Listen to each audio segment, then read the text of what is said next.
Et c'est ça le motif du redéploiement de 350 combattants de ISWAP dans le nord Bénin, qui sont présentement dans le nord Bénin et qui occupent toutes les positions abandonnées par le nord Bénin, avec le fallacieux prétexte de s'offrir une profondeur stratégique.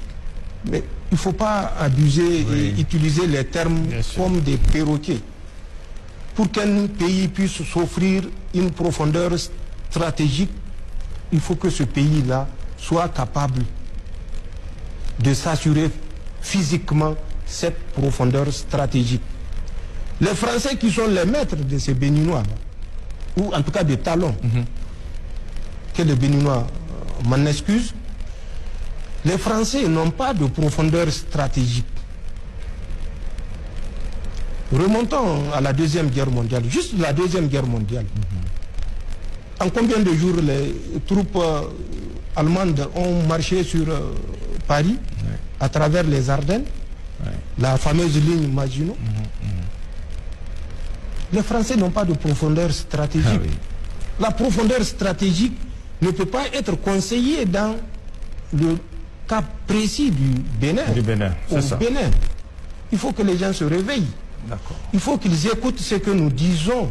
Il faut qu'ils agissent en conséquence. Nous n'avons rien contre le Bénin.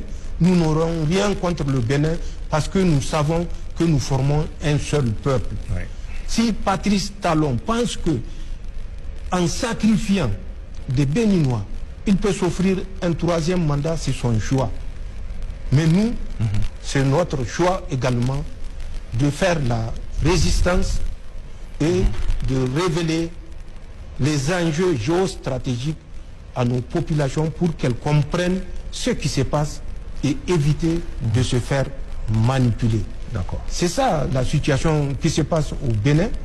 Et c'est ça qui est regrettable par rapport à ce qui se passe au Bénin, puisque au Bénin, comme au Niger, comme au Burkina, comme au Mali, c'est les forces de défense et de sécurité qui ne sont pas tombées du ciel, qui sont des fils de la nation, qui meurent. C'est des populations innocentes qui sont tuées chaque jour. Et c'est pourquoi nous appelons ces pays africains qui sont encore aveugles de se réveiller. Il est temps de se réveiller. Il est temps de mettre fin à cette collaboration servile, comme les appelait son Excellence Ibrahim Traoré, les esclaves du salon. Ils doivent libérer le salon. Leur séjour prolongé dans le salon